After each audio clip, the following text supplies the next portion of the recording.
That was fabulous. So once again, my name's Rob Ramsey. I teach in the writing division at the School of Cinematic Arts.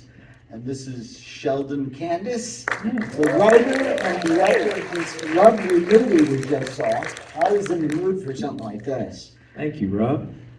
What I saw was a very emotional weaving between two primary stories. One, a coach who has recently come out of prison and is trying to get his life back together. And the other is how old is our young protagonist? Peanut is his name, right? Yeah, 12 years old. 12 years old. Was the actor 12? 13. Okay. No, I'm sorry. No, 14. Yep. Pretty close. Okay, so in the one sense, it's a classic Bildungsroman, the German word for a coming-of-age story. And Peanut does that gloriously over the course of this movie, and by God, so does the other character. I think Bildungsromans come in a lot of ages and flavors, and you get to see two in this movie. I think it's really cool, the arc of both of those characters. Let's start at the beginning. This is an adaptation of a documentary. How did you get involved? Well, first of all, I'm super happy to be back on campus. And what year did you graduate from the production division? Dude, I'm a dinosaur. But I wear as a badge of honor, I'm the last production class to shoot Super 8. The very next semester here went digital. PD 150s they were, but we were the last class to shoot Super 8. And so you would literally get all your friends to be in your shorts over the weekend, right, for your 290s. And then you'd be up all Sunday night, like getting pink eye and eye infections trying to edit. And then you would tramp across campus over to Zemeckis, and you would have a big Super 8 projector in one hand, and you would have a cassette player in the other, and you would get the class, you would darken the classroom, you would shoot the projector against the white wall, and Rob, you had to wait for the 2-pop on the leader to hit play for sync sound. So, yeah. The good old days. That was back when we still had dial tones in our phones. But no, and I thank everybody for being here. This used to be one of my favorite experiences when I was in film school. Here was the summer screening series, and I'm sure a lot of people here have taken Leonard Maltin's 466, and then way back when I would take, there are two professors in this building that I feel like were unforgettable. There was Drew Casper, and there was Dr. Todd Boyd. If you've never taken a Dr. Todd Boyd class, you're doing yourself a huge disservice of attending this university and never sitting before the good doctor. Anyway, let me get back on topic. It's adapted from a documentary, and Jason Berman, who also is our USC family, he produced— That's the producer of the movie. Yes, he produced the documentary, and then 2022, during the pandemic, I started writing the adaptation. And did he hire you to write that adaptation? Yeah. So, yeah. Great. I love to hear when writers actually work in this town. That means that you guys had a fairly quick arc to production, I would say. Yeah, it was actually, yeah. There's a writer's strike in there. There is a writer's strike in there. There's a pandemic. The reason I stammered for a moment is because I'm someone that it literally took me 12 years from movie number 1 to movie number 2. And I just think that I'm somebody that I'm always very forthcoming with sharing my journey, from USC Film School to being a PA forever. I did what we call Shawshank as a production assistant, meaning I did over 10 years as a production assistant, but the entire time I was writing, I once heard Ron Shelton, famously for the Lethal Weapon series, right? He once said in one of the first ever Q&As I went to, he goes, "You call yourself a writer, every day you write." And that always stuck with me. And I heard that back in like the year 2000. And I find as a writer director, even if I'm not physically in front of my laptop every single day, I'm constantly working through story in my head. So I just wanted to share that. That's awesome. So how did you find your way into this story? I'm just going to go out on a limb and guess that you probably didn't box, or did you? Oh, in my head, I'm like, I am Apollo Creed's son. In my head, you get in a ring and you get in a boxing gym and you start training with the people who actually do know the sweet science.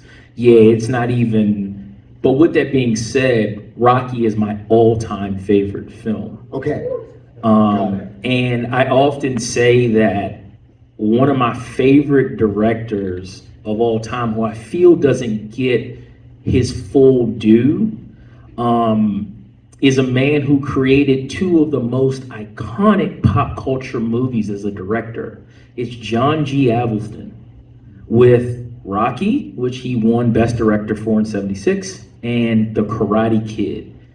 Seeing those movies as a child, they just have never stopped playing on an endless loop in my heart. And so for me, I've just always been deeply inspired by children on screen and kids in cinema, and this idea of, oh wow, what if it is like this Karate Kid narrative where I finally get to see boys that look like me, because I'm the little black kid who would always watch these movies, but I very seldom, if at all, saw myself reflected back. Yeah. You had fabulous children actors in this movie. Absolutely, really compelling performances, and it culminates with a very visceral boxing scene, almost out of Raging Bull. All of a sudden, it was very visceral. It was very cinematic.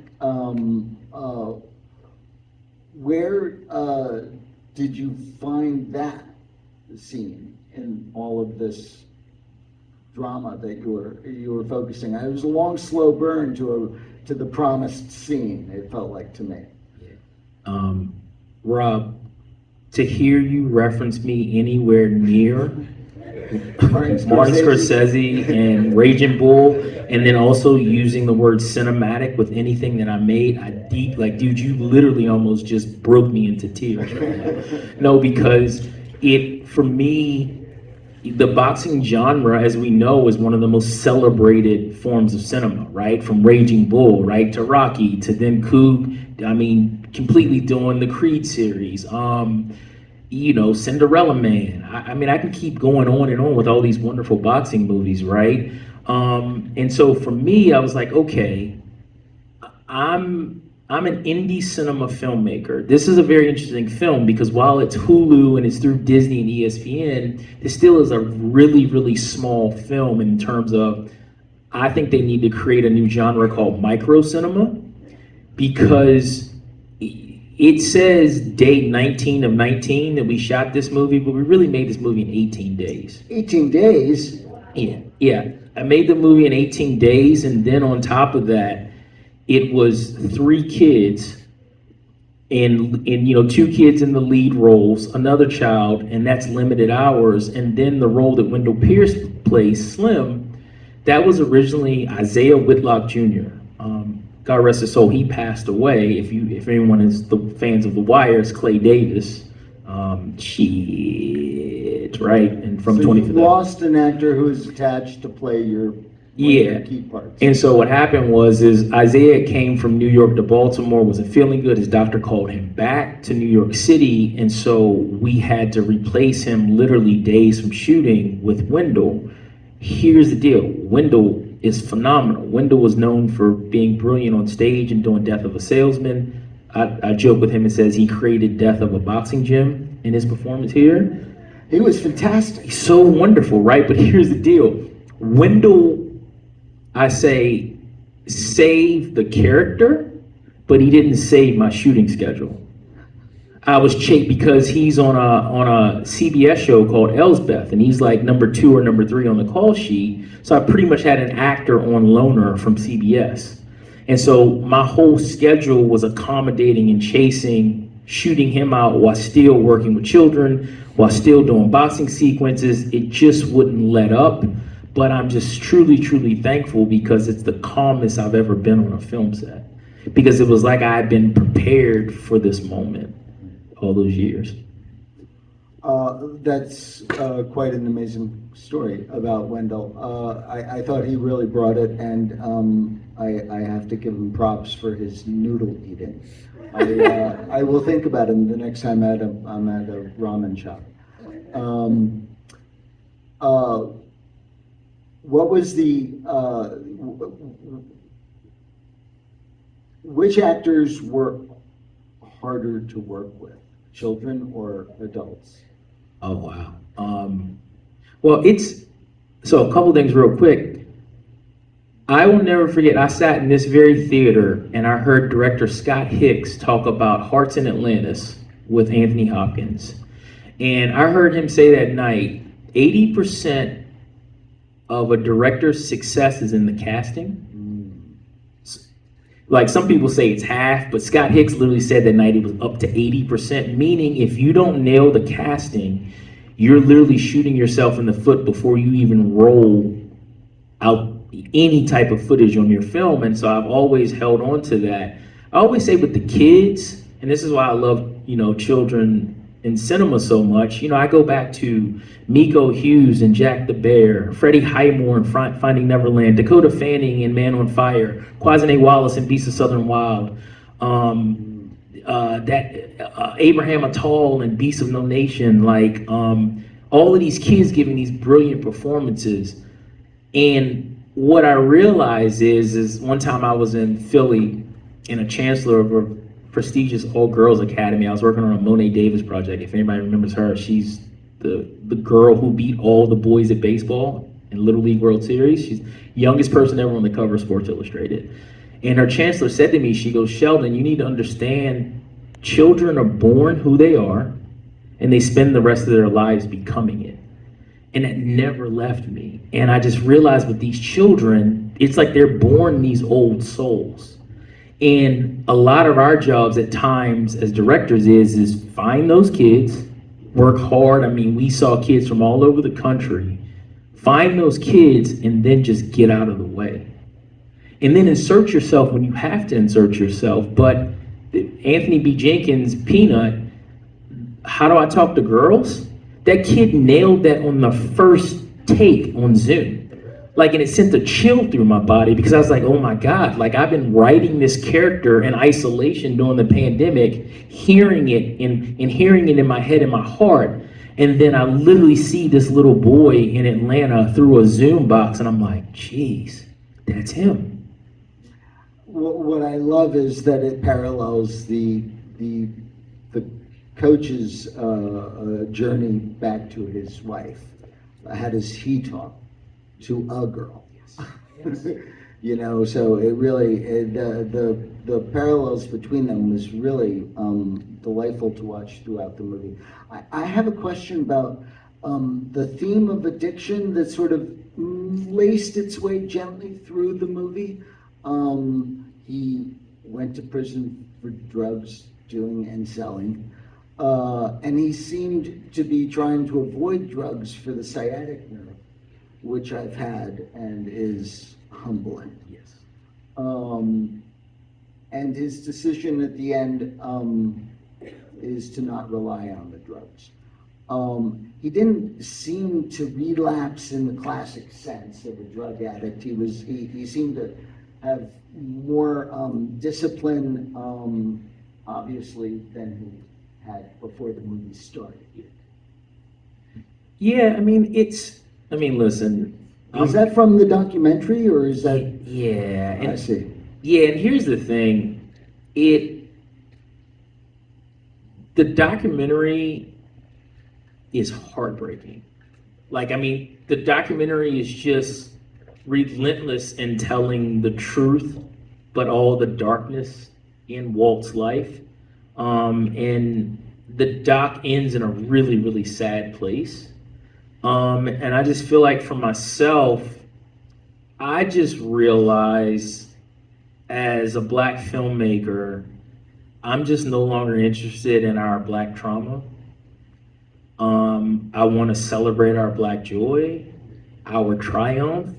And I think that's just super important. So that was very challenging with this story because you can't get past that. Yes, there is drug abuse, there is drug use, there are all these things that happen in these characters' lives, but more importantly, I feel like I'm servicing a higher mandate for our stories within pop culture.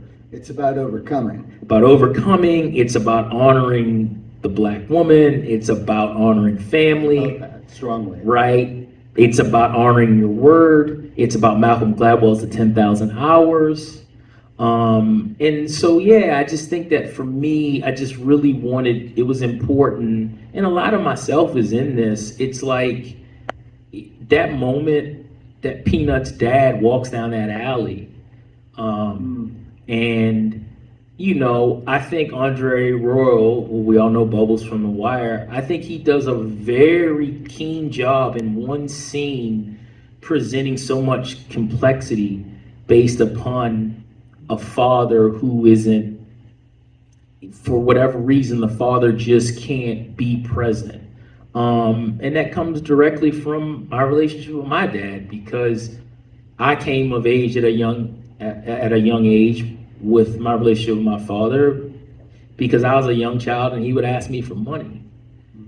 And that was a very powerful moment in the movie. Yeah.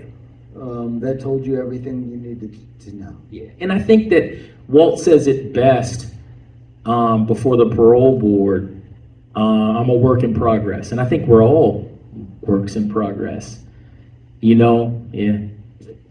This movie, I'll pay you a nicer compliment than comparing you to Martin Scorsese. It made me want to be a better teacher. Oh, wow. I thought the celebration of a coach and what a coach provides to their their students is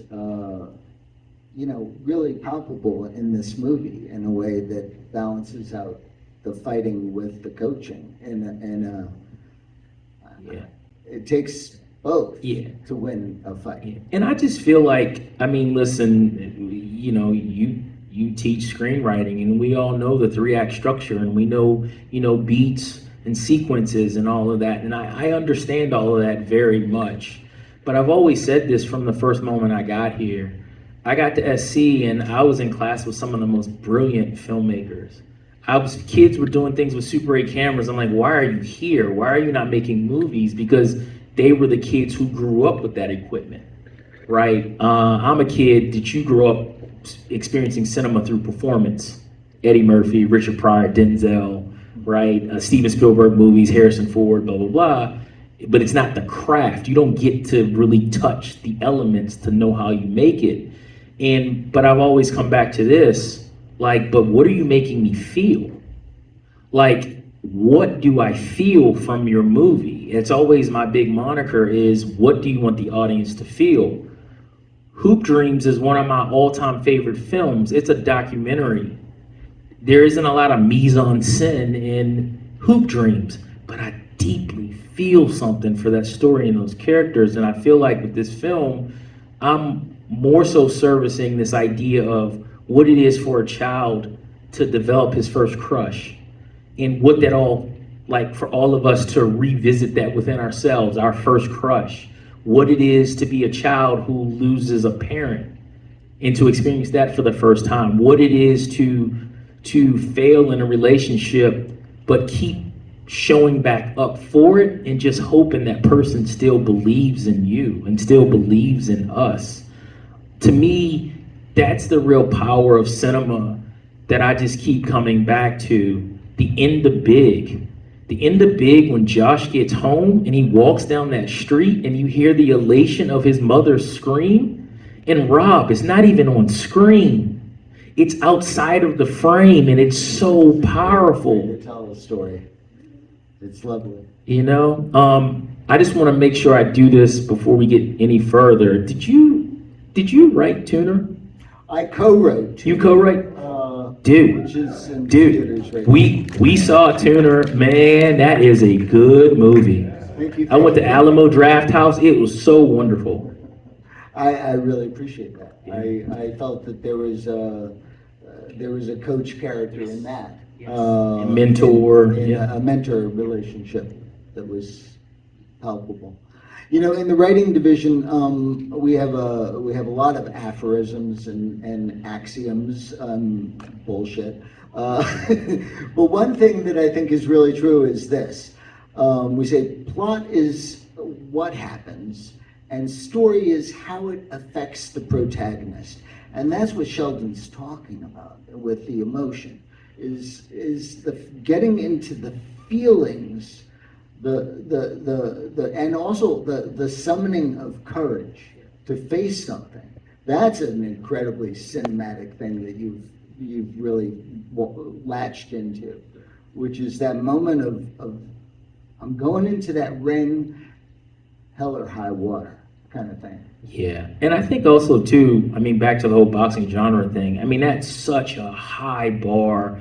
And for me, I was like, oh no, for me, you know, I grew up loving Barry Levinson movies. I'm from Baltimore.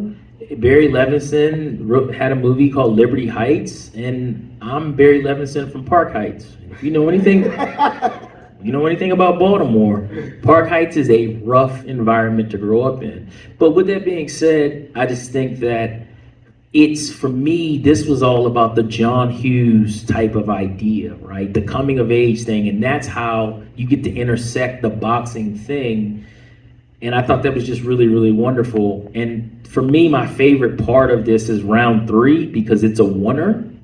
And I was so proud of those kids because they had been so dedicated to boxing boot camp and literally having a journey of becoming boxers that I could literally shoot that whole round without a cut.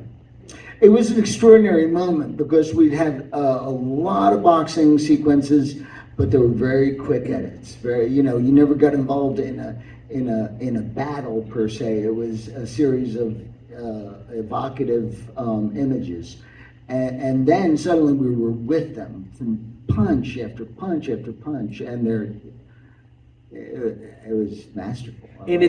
And for everybody, technically speaking, of us making movies, I'm happy you said that, Rob. You picked up on all of the boxing from regionals to finals is like quick edits or these quick experiences with boxing because I only had 18 days. So I had to do the Joe Kosinski F1 approach. And if anyone knows how Joe Kosinski did F1 with Brad Pitt and Damson, they stole all of those races. They actually went to F1 races and he quickly got all of that coverage. So we basically staged our own little boxing tournament. And then it was just literally like, you gotta pop it and get it because I just don't have the time. But then I feel like I owe the audience, if I have any investment in Peanut and Quincy's journey and their brotherhood and their friendship, I owe for us to sit in the pocket in that final fight. Yeah. It was beautiful. You know, our production students are always kind of butting their heads up against the thorny problem of the guardrails we put up, all the limitations, the things they can't do, the money they can't spend, they have limitations all up and down the line. And we kind of try to drill into them. That can be a real opportunity to solve your problem in an even more interesting way than spending money to solve the problem. Were you gifted anything like that in this movie where it's like, because we didn't have the money, we came up with a better way kind of thing? Well, one thing that I'll share, and I hope the same way that I just spoke about Scott Hicks some 20 years ago in this room, If you haven't read Robert Rodriguez's Rebel Without a Film Crew, I'll say it again. Robert Rodriguez's Rebel Without a Film Crew. That cracked my egg as a filmmaker coming through SC, because the minute you get here, we're all competing to be the biggest studio director this school has ever produced.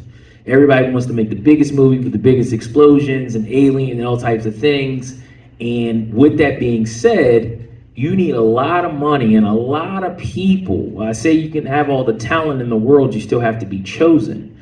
And you have to have a lot of people to choose you to do that. And so all those years that I was struggling to make a movie, the minute I read that book, it was like my indie Bible. This man made a film for $7,000. And it's badass. El Mariachi changed the way our generation made movies. I mean, he came on the scene and he built a massive career with a $7,000 movie. And also, every filmmaker we admire, for the most part, started with a humble beginning film. Even Christopher Nolan made a really, really small movie called The Following. Right? Darren Aronofsky made a small movie called Pi. So I just always share that with, as you're on this journey, don't forget that the people we admire to make the hugest movies started with the very smallest movie. Well, that's absolutely a great thing to remind film students of is, you know, look at people's, you know, you may be inspired by Close Encounters of the you know, but look at Duel, you know, see what he did with a lot less. And then you had asked me about production, Jim. So Mike Downing was our producer, boots on the ground. Mike, please stand up, say hi to everybody. He is our Trojan family. There's like 4 Trojans on this movie, yes, at least. Nonar editor, USC, George Lucas, visual effects, baked effects, VFX, he's USC. Mike, 2 things for everybody.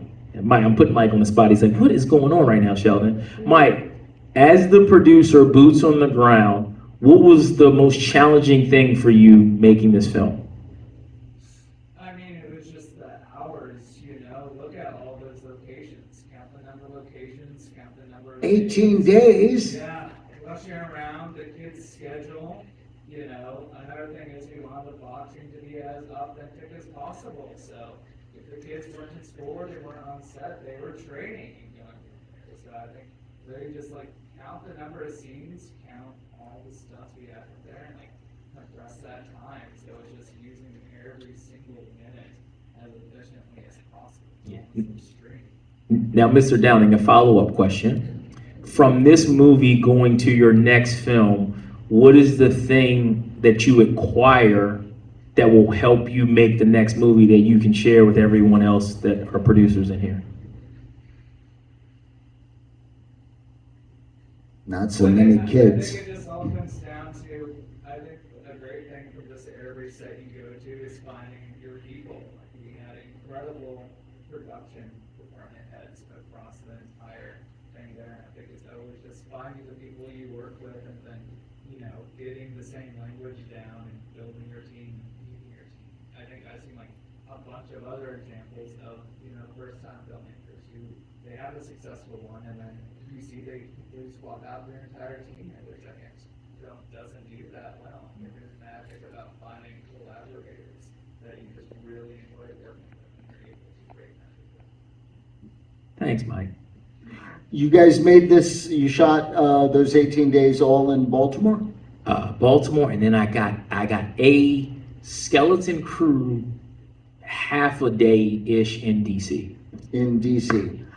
Did you shoot Baltimore as DC?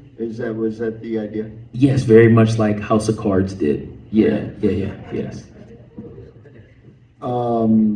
And was there, obviously it was an East Coast story, so you had to make it somewhere nearby.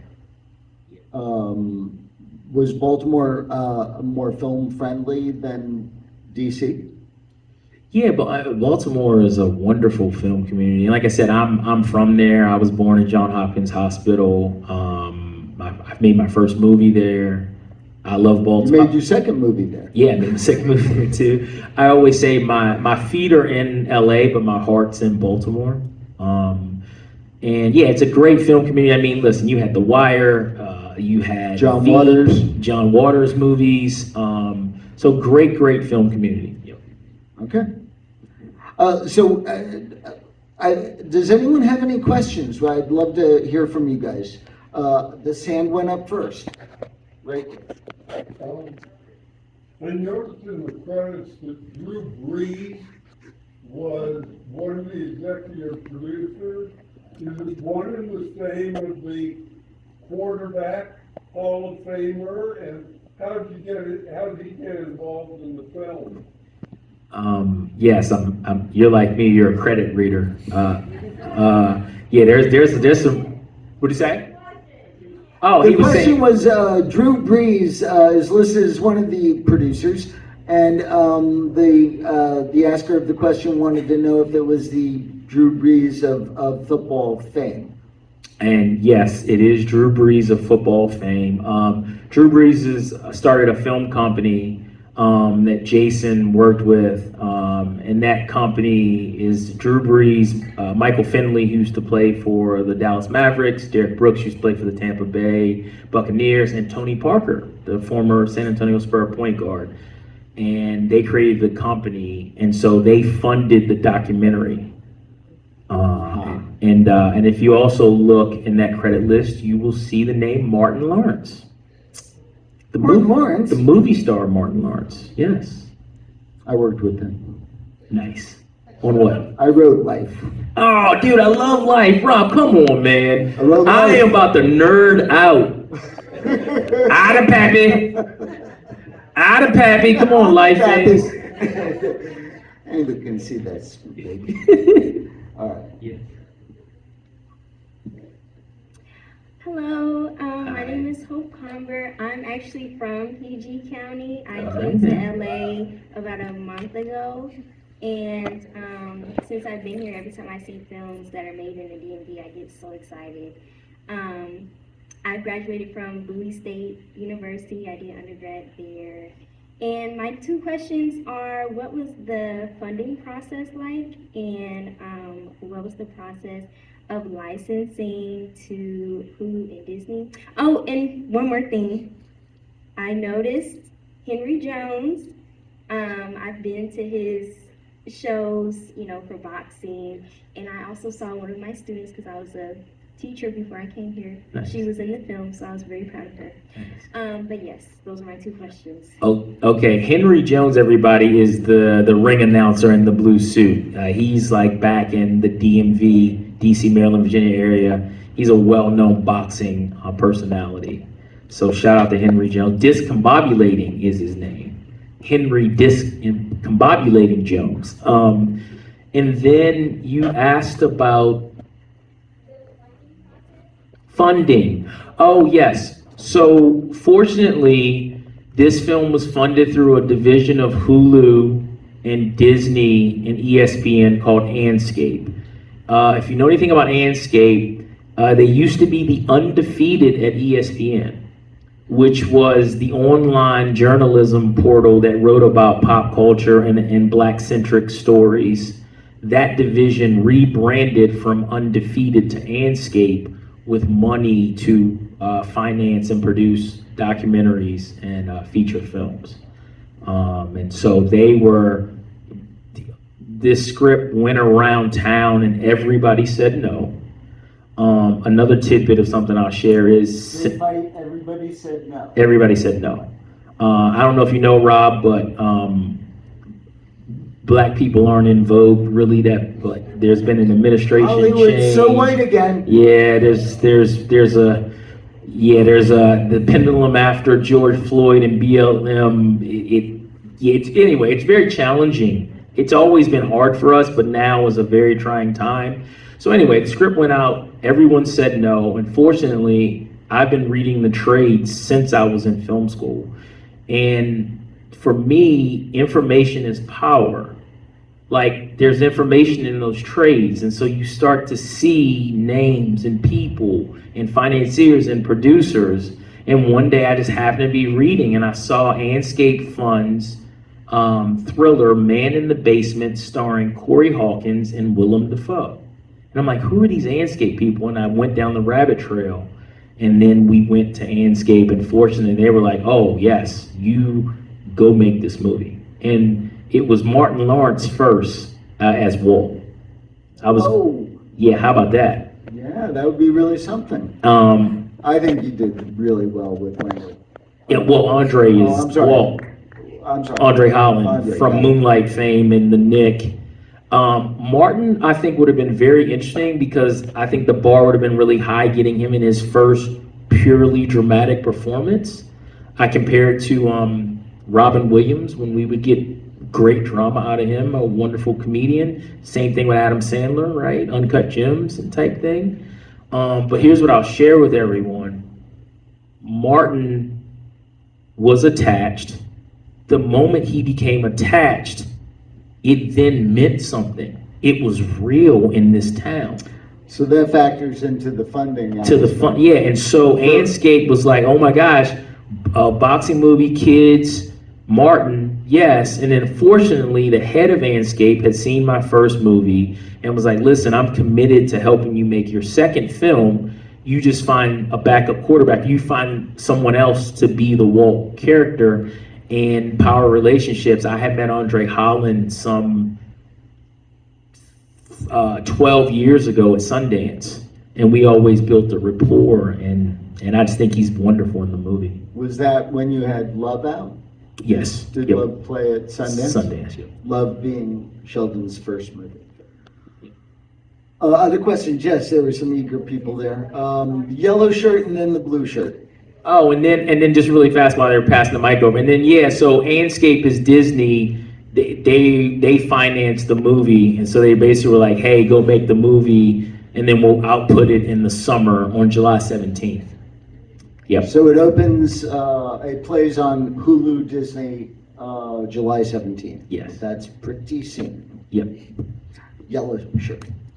Did your actors work with their respective counterparts from the real story to help get to know their characters?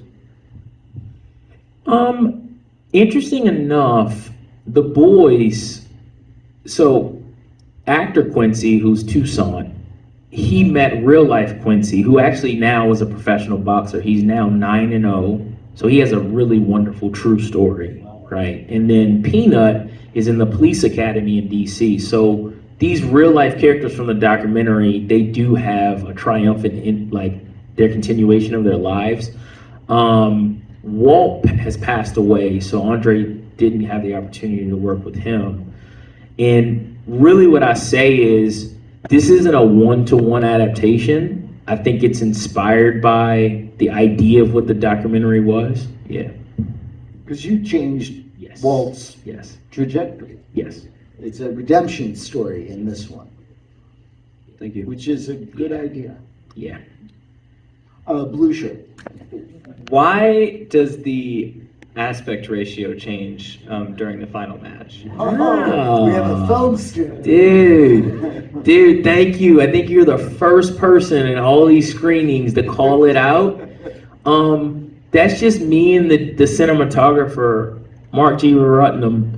Like, we're just true cinephiles, and we love cinema to our core. And so we shot the end fight on 35. And so then we wanted to further give our love letter to film and celluloid by changing the aspect ratio. Yeah. Thank you for noticing. Thank you. Seriously. Any other questions? All right, great movie, by the way, but Thank you. what was the purpose of the movie, and what did you want to, like, set out to the world in, like, the, yeah. Man, I mean, you come with the hard-hitting questions, huh, kid? Jeez, I was up here handling Rob. Rob's been a piece of cake. Saved her for last. No, it honestly, I think I'll come back to, what do you want the audience to feel? I feel like as a filmmaker, I grew up loving Spike Lee movies because Spike's movies made you feel something, but they also had a message. And it's something I like to refer to slipping the spinach in with the popcorn, right? And so for me, this is the first headgear, oversized gloves boxing movie that's ever been made. And like I have to really, like I've been searching, I'm like, think about it. We always see boxing through adults. We always see boxing through teenagers. We're conditioned to see slow motion and a head snap back and sweat fly off of a boxer's face, not in the amateur ranks. This is about, to answer your question directly, it's about this idea that if you put the work in, it's called Malcolm Gladwell's The 10,000 Hours. And please read about this. This will be something that it'll never leave you throughout your life. Once you identify the thing that you're most passionate about, the thing you love, you dedicate time that ends up being 10,000 hours to the thing that you love. This is also in Kobe Bryant's muse. Kobe Bryant became one of the greatest basketball players ever because he studied all the greats before him. It's important that you study to then therefore, it's not if your dream will come true, it's only when. If in fact you put the work in. So a big part of being here at SC is like that. I would go on Fridays and I would sit in the screenwriting library and I was focused on making sure I read a new script every Friday of my experience here. And I read M. Night's The Sixth Sense and it blew my mind. I was like, if I can come anywhere close to how brilliant this is on the page, M. Night's Sixth Sense, David Ayer's Training Day, Goodfellas, Shawshank Redemption, like anybody that's a writer, if you haven't read those screenplays, you have to, because then it basically sets a North Star for you as a storyteller. So yeah. Have you developed that sort of that writers? It's a thing that I think writers do, which is sort of put it on the page as it's playing out a little bit. You know, it's like you can almost see it on the page when you're watching a movie. Do you ever feel that?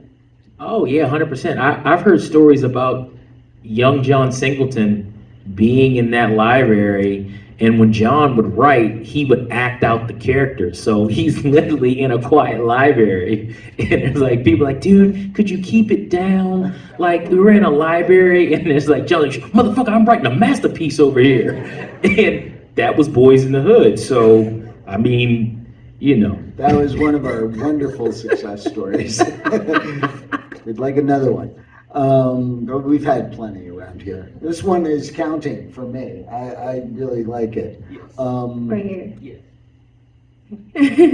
Hi, my name is Micaiah. I just graduated from the production program, and I'm also from PG County. I cried multiple times during this film. I just want you to know, like, from someone who's from there, oh, my heart, I cannot wait to go home and to tell everybody to watch this. Job extremely well done. Like, seriously. Okay, 2 questions. So my first one is, between that 12-year gap, I'm curious, like, that was like preparation season, right? That's like waiting season. So I'm so curious, like, how you feel like those 12 years helped to prepare you to be able to tell the story at this time, and what you did differently between your first feature and now. And then I do have a second question, but I want you to answer that one first. Yeah, I mean, I think what's really important is, like, once again, to quote John, and John was very dear to me. He was my mentor. John Singleton. John Singleton. And John once said, and someone said it before him, and I'm saying it, and then you'll go say it to somebody else. And so this parable will never die. The cheapest movie you can ever make that no one can stop you from making is the one you write. No one can stop you from making that movie. And so the entire time, I just made a pact with myself that I was gonna work the least amount of days as a production assistant, just to pay my bills and be able to eat, and then I was just gonna write. And I wasn't gonna stop writing, and that was the pact. Meanwhile, but listen, I'm fortunate. I got to direct commercials, I got to direct television, I got to direct documentaries, and through all of that, I was just constantly exercising my craft as a filmmaker. I was constantly Trojan horsing different things that I wanted to do. When that camera spins on the horizon shift at the top of the ring, which harkens back to a classic Muhammad Ali poster for all of the diehard boxing people, A Moment with Ali, that's something like, I think I was on like a Ford commercial, and I was just like trying, like knowing that these are the things I want to do. When I get an opportunity to make another movie, these moments are going to be in the film. This is going to be a part of my auteur theory and what I believe my voice is as a filmmaker. So it's been very hard and challenging, but I think that it's important to know that, you know, someone told me, they were like, listen, no matter how hard the horse bucks you, it can be dragging you through the mud, just don't let go of the rung. That was said to me when I was here, and now I'm passing it along to you, that if just don't let go of the rung. Yeah. Thank you. Yeah. My second question is, I'm curious, like, what the process was of adapting the doc into the film. Like, of course, you had that as the groundwork, but I'm just curious, like, if you could talk a bit about what that process of the adaptation was like. Yeah, I mean, it's, for me, because, you know, this is a big little movie, right? Like, it's a huge movie, but you have a very small budget. And like I said, you have limited shooting days. So how do you keep the big idea of the heart, but then still be able to march through so many characters and locations and moments? And so then you just have to make a decision. And I was like, okay, here's the main difference I'm gonna make. Real life Quincy and real life Peanut as kids never faced off against each other. But I know me as a kid watching movies, I would be at home in the summer watching HBO or something, and I would love to see. So you invented that climax? Yes. Where one's a champion and one is the second best. Yeah, but he gets the girl. Hey, It's a nice everybody wins, right? and you also changed the arc of Walt's trajectory dramatically. Yeah, and so I feel like it's like you have so many characters, and to me, like, I love a movie like A Place Beyond the Pines, right, where the narrative will sit with one character and then it'll literally move, and I get to exist in space with another character, and it's almost like a relay race, like a baton is passed. And that's interesting. The one thing that I would say to you, and I thank you so much, this moment of this night means so much to me, that you said that you emotionally felt something. From art is supposed to make us feel something. And I just want to pass along with everyone, before you make your first movies, it doesn't matter. It is not the critic who counts. Once again, I'll say it, it is not the critic who counts. Google where that quote comes from and read the entire quote. But it is in fact you, the artist, whose face is marred by dust, who continues to work and do the work. I always say this, we live in a day and age now with our phones and technology where, Rob, everyone is so fast to think their opinion matters. I am very guarded of creative people, and it basically comes down to this. 1, can you do it? 2, can you do it better? And if not, shut up. And so with that being said, it doesn't matter what a critic says about your work. It's that engagement. It's why we all came to SC to make movies and experience the magic of cinema with a bunch of strangers in the dark. And for you to say that to me is the greatest gift that I can get making this movie. So thank you. I think this has all the elements of a 4-quadrant movie, and not that anyone pays me to be a prognosticator, but it feels like a movie that, you know, a lot of people can enjoy.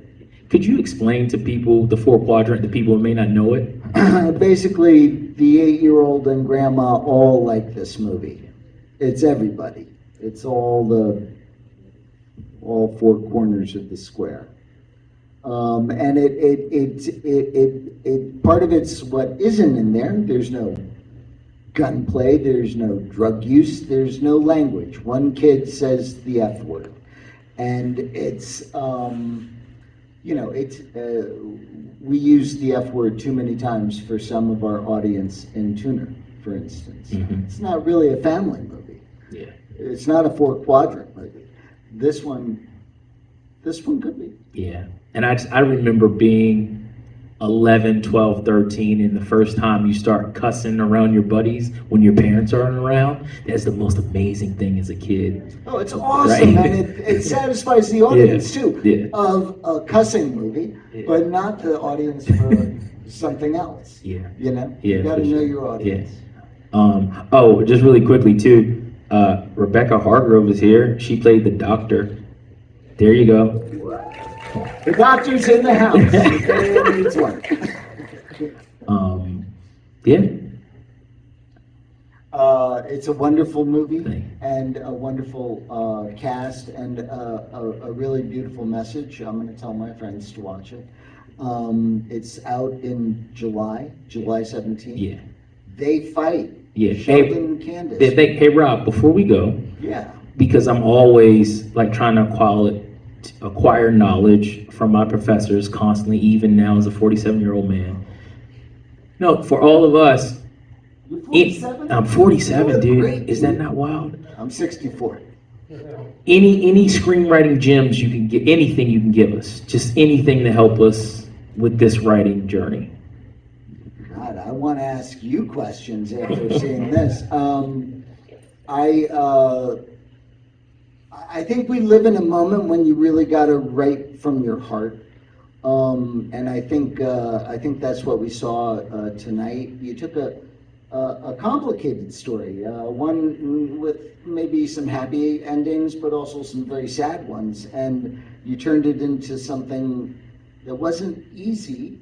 It wasn't simple, but it was inspiring, and it I'm telling you, man, made me want to be a better teacher. So I say go for messages from the heart right now. Yeah, I agree with you, and I don't know how to predict the business at all right now, but what I do see in your movie is a real sense of your audience, and that I think they're going to love it when your audience finds this movie, and it's a broad one. So yeah, and one of the last things that I would share with everybody is, so I have this thing in my head as a filmmaker and as a director. It's WWSD. What would Spielberg do? And this is a really great exercise for you to do as a director. Like, take a scene and literally imagine how Steven Spielberg would direct it. And if we know Spielberg, like, a lot of homage to Hitchcock. So it's a lot of long masters, but he's a master at the placement of actors and their movement in a single frame. And so there are moments that I do the smallest idea of that here, because I'm literally thinking about how Spielberg literally just moves characters within a frame. And it's a master, and it's not a lot of cutty. So, but then also with yourself, then what would David Fincher do? How would Fincher cover the scene? I mean, this thing is brilliant for film nerds, I'm telling you. How would Wes Anderson cover the scene? And then the last thing I'll say is, but then finding your voice as a filmmaker, how would you cover the scene? Is a wonderful exercise to do as a director. So I love that. I do tell my students that there's nothing particularly original under the sun. The stories have been told over and over and over again. But now it's time for you to tell your story in your voice. And we need to hear it. We need to hear it again in your voice. And, that's what we got tonight. No, thank you. Sheldon. Yeah, and who's undergrad and who's graduate in here? Anybody? There's an undergraduate right there. Undergrad? What program are you in? And what do you ultimately want to do? Hey. Oh, you need to talk. Make sure you talk to Mike. All right. Oh, great. Okay. Come Any back oth- here and show it at Norris. The old professors love it when you Nice. guys come back. Any graduate directors in here or undergraduate writer directors? Yeah? Any engineering students? There's Awesome. Thank you, Robert. What I love about USC and its screenings is that anyone can come, and it brings in an audience that's far beyond our SCA students, and I think that's what you're experiencing tonight. And it's also July.